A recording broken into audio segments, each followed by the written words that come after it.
My daughter's missing. I guess she never made it to school this morning. How old's your daughter? She's 10. Okay. What's your daughter's name? Jessica Ridgeway. She's all of our rock. A mother. The bright voice of my little girl. She needs to come home. And a father. I try to stay positive about it, but yeah, it's hard. I just want to find my daughter. I watch her walk out the door, and I shut the door, and that's the last time I saw her, and I want to come walking back through that door. That is not ever anything I want, any parent. October 5th, 2012, a 10-year-old girl leaves home in the morning, backpack on her shoulders, winter coat, smile on her face. She's excited, it's Friday, weekend's coming. She says goodbye to her mom. The door closes, and that would be the last moment her mother would see her alive. Because in the next few hours, something absolutely unimaginable would happen. Something that would transform an entire community. Something that would prove monsters don't just exist in horror movies. They exist, and sometimes they live right next door to your house. This is the story of Jessica Ridgeway. Before we begin, guys, if you could leave a like on this video and subscribe to the channel, I'd really appreciate it. And tell me in the comments, where are you watching from right now? What time is it there? I'm really curious to know where my audience is. Alright, let's go. Westminster, Colorado. If you've never heard of it, it's a quiet city. Suburban families, kids playing in the streets. It sits right between Denver and Boulder. It has beautiful parks, Stanley Lake with those incredible sunsets, walking trails, rocky mountains in the background. The kind of place where you think, this is safe to raise my children, and that's exactly what Jessica's family thought. Jessica Marie Ridgeway was born in 2002, 10 years old, 5th grade at Witt Elementary School, blonde hair to her shoulders, blue eyes, 4 feet 10 inches tall. But what really defined Jessica wasn't her physical appearance, it was her personality. Teachers described her as that child who always had a smile on her face. You know, that student who raises their hand first, who makes friends with everyone. That was Jessica. She loved learning, loved being at school. She made up little dances, created little songs, hummed all the time. She watched shows like Victorious and Wizards of Waverly Place. She was completely in love with animals, and she had that impressive determination some kids have. When she decided she was going to do something, she wouldn't quit until she figured it out. Energetic, cheerful, almost always in a good mood. Jessica lived with her mom, Sarah, her grandmother, and an aunt. Her parents, Sarah and Jeremiah, hadn't been together for years. Her dad lived in Missouri. And look, there were some issues there. Child support, custody, those complicated things that happen in separations. But despite all that, Jessica had a great relationship with both of them, with her mom, with her dad. She was loved, protected, cared for. October is cold in Colorado. That Friday morning, October 5th, 2012, there was even snow on the ground. Jessica woke up at 7:45 in the morning, right on time, and this was important to her. Weeks before, she had asked her mom to buy her an alarm clock. Why? Because she wanted to wake up on her own, be more independent. 10 years old, and already wanting to grow up. That morning, she watched some TV, ate a granola bar, changed her clothes, peeled an orange with her mom to take as a snack, put on her winter coat, black, thick, warm, grabbed her backpack, said goodbye to her mom, Sarah, and walked out the door. It was approximately 8 o'clock in the morning, and Sarah would never see her daughter alive again. Jessica didn't go straight to school. Every day, she met friends at Chelsea Park. It's a 5-minute walk from her house, 3 blocks, basically. The plan was always the same. Meet the friends at the park and walk together to school.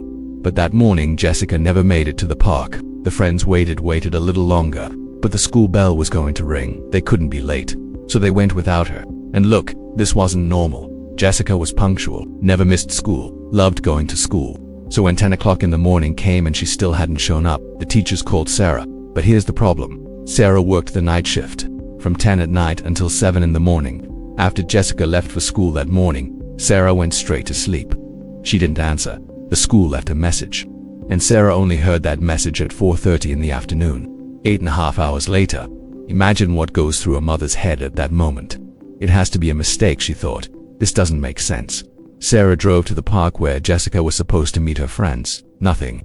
Went to the school. Nothing. Knocked on the doors of Jessica's friends' houses. Nobody knew anything. Nobody had seen her. And that's when fear turned into panic. My daughter is missing. I guess she never made it to school this morning. How old is your daughter? She's 10. What's your daughter's name?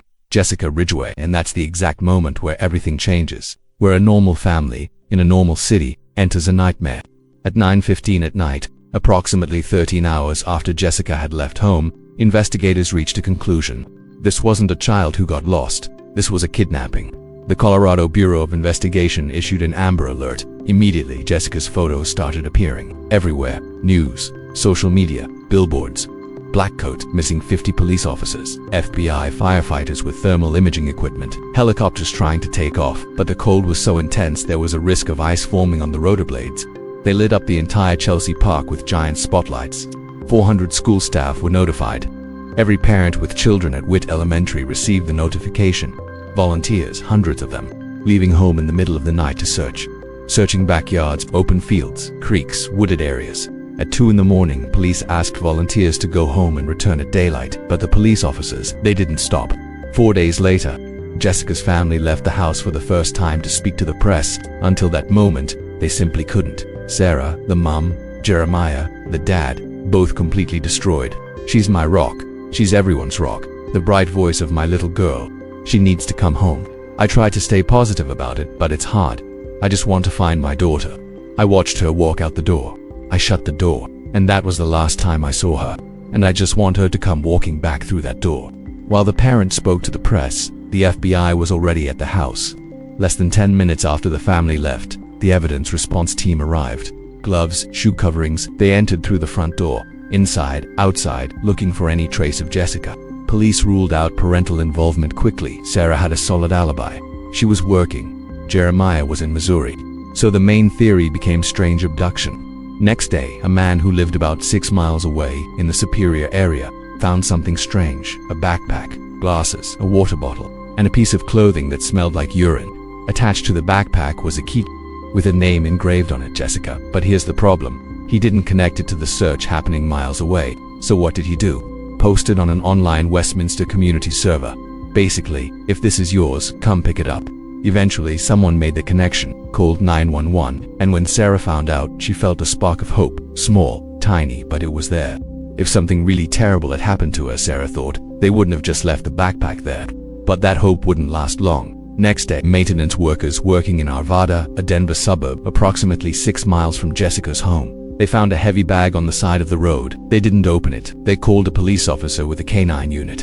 Inside the bag was a small torso. Forensic testing confirmed it was Jessica. Parts of the body were still missing. The exact cause of death couldn't be immediately determined. Police also found a wooden cross at the scene, but they didn't publicly explain where exactly it was in relation to the remains. Some sources said the cross had been placed inside the body. Others said it was nearby. Either way, investigators described it as critical evidence. Our focus has shifted from searching for Jessica to seeking justice for Jessica. We understand there is a predator at large in our community. The predator, it wasn't a search and rescue anymore. It was a manhunt. That weekend, hundreds of people gathered for a vigil. Candles, prayers, songs, a sea of purple, Jessica's favorite color. Entire families attended. People who knew Jessica, people who had never seen her but felt the pain. One mother said it feels like it takes their childhood away. You teach them the world is a good place, but then you have to train them that they can't talk to strangers. Investigators soon made a disturbing connection. 4 months earlier, Memorial Day, a woman was jogging near Ketna Lake. Out of nowhere, she was attacked from behind. A man pressed a cloth soaked in chloroform to her face. She was dragged into some bushes, but she managed to break free, escaped. The description she gave was limited. White male, between 5'6" and 5'8", average build. And here's the part that made everything connect. The attack happened steps away from where Jessica was abducted. DNA recovered from the jogger matched DNA found in Jessica's case. It was the same attacker. The FBI released a suspect profile, asking the community to stay on maximum alert. Look for behavioral changes, they said. Someone who suddenly shaved their beard, changed their hair color, cut their hair, change in mood, in personality. A vehicle that always stayed in the garage is now parked outside, or vice versa. We suspect someone in the community knows this individual, the spokesperson said, and we're asking for community support. And then came the case break. Detectives released photos of the cross found at the scene. A neighbor recognized it. She lived near the Sig family, and she knew that Austin Sig, a 17-year-old who lived with his mother, Mindy, had a very similar cross, and there was more. She also knew Austin had an obsession with death, with decomposition of human and animal bodies, which is extremely disturbing. Austin was brought in for questioning. He agreed to give the FBI a DNA sample. He said that on the day Jessica disappeared, he was home. but his answers seemed satisfactory at the time. So they collected the sample and continued going door to door in the neighborhood. They were collecting and testing a massive number of samples. Following protocol, envelopes were sent back with the names of those who had given DNA. If the envelope came back empty, Austin's envelope came back empty, and he was temporarily taken off the radar. October 22nd, the media started heavily covering the story about the DNA connection between Jessica's case and the jogger attack. That same day, Austin told classmates he felt extremely weak, sick, like something was very wrong. That night, he slept in his mother's bed. When he confirmed her worst fears, Mindy collapsed to the floor, started crying. Pure horror, disbelief, and this desperate thought looping in her head. This can't be happening. This can't be happening. You need to call the police. Can you do it for me? He asked. Mindy picked up the phone and dialed 911. I need you to come to my house. My son wants to turn himself in for the Jessica Ridgeway murder. Can you tell me exactly what he said he did it? And he gave me details. And her remains are in my house. I understand you're probably feeling pretty terrible right now, but I want you to know you did the right thing. He did it. He just wanted me to call. He's turning himself in. 19 days after Jessica disappeared, Austin was at the police station. He confessed he had tried to abduct the jogger using homemade chloroform, and when the woman managed to escape, that didn't stop him. It did the opposite. It made him rethink his approach. He felt he needed a smaller victim, someone he could overpower more easily. When police asked what he would have done if the attack on the jogger had been successful, he answered without hesitation. He said he probably would have done the same thing he did to Jessica. So you were, for a better word, hunting. Yes. That's the only word I can think of. In her final moments, Jessica was playing in the park, making snowballs. Being a kid, Austin watched her. He parked his Jeep in a spot where he knew no one would notice, and kept an eye on her as she walked with a snowball in her hand. He waited for the moment when she needed to cross the street. He lowered himself in the back seat so she wouldn't be able to see him, and as Jessica walked past the Jeep, he suddenly jumped out, grabbed her, pulled her inside. Jessica screamed, but there was no one around to hear her. He restrained her arms and legs with plastic zip ties. Later, he said, random place, random time, just random everything. And I think the second I pulled her into the car, I already knew she was going to die. Jessica kept asking who he was. He told her everything would be okay. He drove her to his house, and what happened there, only he truly knows.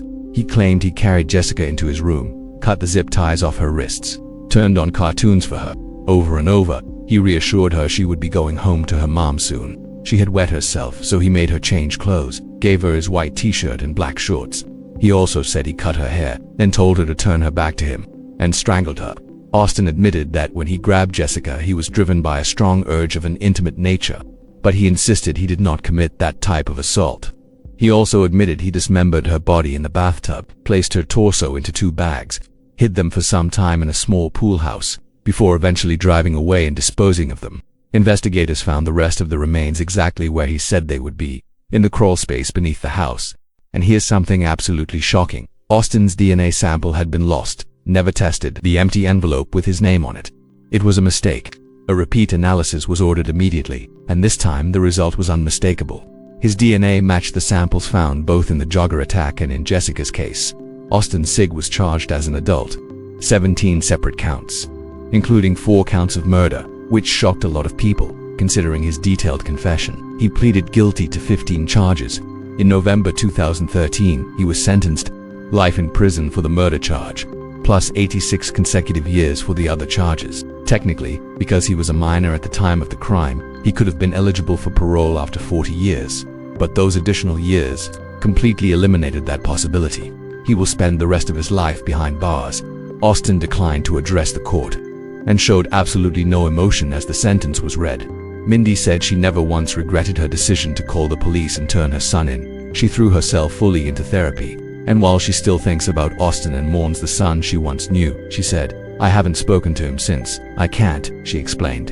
"And he's never tried to reach out to me either. Part of why I don't talk to him is because I don't feel like I'd ever hear the truth from him about anything. I can't allow him to lie to me." When she was asked if she had a message for the Ridgeway family, Mindy said, "I would literally give my life to change what happened. I would trade places with Jessica in a heartbeat. Even now when things are a little less raw, I would still do it if I could." Jessica's grandmother said every member of their family felt compassion for Mindy. "We understand she lost her son too. It's a different kind of loss, but she still lost her son. My heart goes out to her. If we'd been allowed to hug her in court, we probably would have. I want her to know we think about her often. The park has been transformed. Everywhere you look, there are touches of Jessica. Purple sprinkled throughout the park, knock-knock jokes engraved, written by her classmates, specially designed swings, ribbons, all in purple, and the Lassie Project continues its work. It's a free service that allows parents and guardians to alert their entire local community within seconds when a child goes missing. She once told her mom she promised she would be a cheerleader who was kind to everyone no matter what. 5 years after losing her daughter, Sarah gave birth to another little girl, Anna. The reminders of her are everywhere, Sarah said. Lots of purple, that sweet 10-year-old smile. Pictures everywhere, we all still wear purple. Purple's everywhere in our house. I think she makes her presence known. We still talk about her. She still exists for us. Yes, it's hard, and it's the hardest thing anyone could possibly do, to move forward, but I need to remember who she was, and who I hoped she would have become, and I know I need to keep moving forward. Jessica's story is one of the most heartbreaking you can possibly imagine. Just thinking about her final moments of childhood innocence, doing what every 10-year-old should be allowed to do, playing in the snow, meeting friends, having another good day at school, walking home ready to tell everyone all about it, and then in a single instant, everything changed. That purity, that innocence, was taken from her. The Ridgeway family, like anyone in their position, lives one day at a time. Sarah once described Jessica's murder as a plate shattering with one piece lost forever. You can try as hard as you want to glue it back together, but the cracks will always remain and it will never be the same again. You can never put it back together perfectly, but they try, every day. They try. Guys, this was the story of Jessica Ridgeway. I know it's heavy, very heavy. If you've made it this far, thank you so much for watching. If this video made you reflect on something important, leave a like. Subscribe to the channel if you're not already subscribed, and take care of yourself. Take care of the people around you. Because stories like this remind us that safety should never be something we take for granted. Until the next video.